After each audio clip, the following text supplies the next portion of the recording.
So this is my first time to an HR convention. So while it's been really rewarding coming to the Limpopo province, we don't often come to do presentations or conferences out here. A lot of the conferences and events that take place in our sector particularly take place within the big financial hubs of Cape Town and Johannesburg, so it's wonderful to come over to Limpopo. That's the first thing. The second thing is dealing with HR issues. Our industry and our business is a services sector, so it's all about human capital.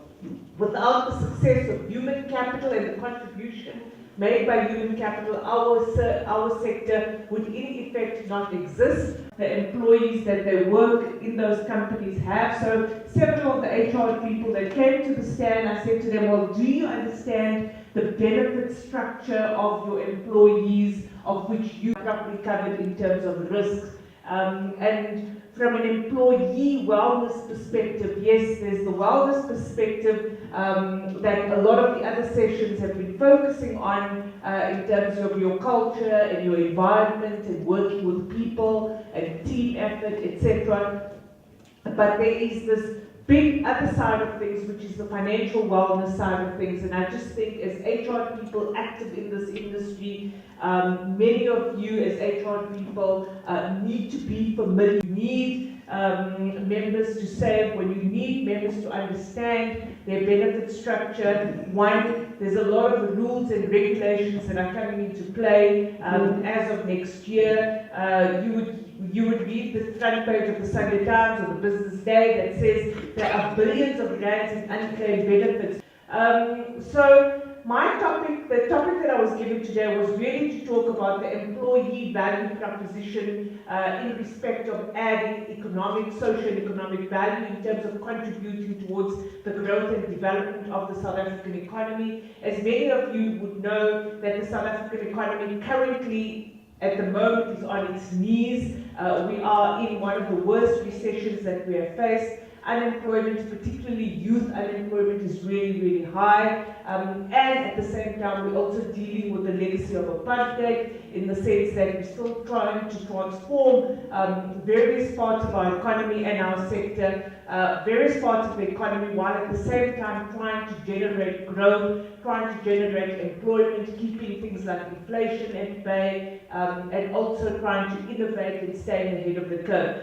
So there's lots of, I'm not going to bore you with a lot of economic statistics, but the contribution towards South African GDP by small and medium-sized enterprises is very, very significant in the broader scheme of things, and therefore expertise, particularly in the financial services sector. I wanted to share with you one on the fact that we embarked on a very special program to create small and medium-sized financial services companies, and the success of that program created a significant amount of jobs. But not only did the success of this program create a significant amount of jobs, it also dealt with fundamental core issues, structural issues of change in the financial services sector, and the success of all of these stories are components. So if you don't incentivize your people properly, you would not have sustainable enterprises, and if you not have sustainable enterprises, you won't have longevity in those enterprises. So essentially, the importance of people, the importance of human capital, in essence, to create sustainable enterprises, and if you have sustainable enterprises, they eventually contribute towards the growth and the stability of the economy in terms of contributing towards the fiscus, in terms of employee well-being, and also in terms of job creation. So that's essentially where this talk is going to go to. I also understand that we're running quite late in terms of starting late, so I'm not going to take as much time.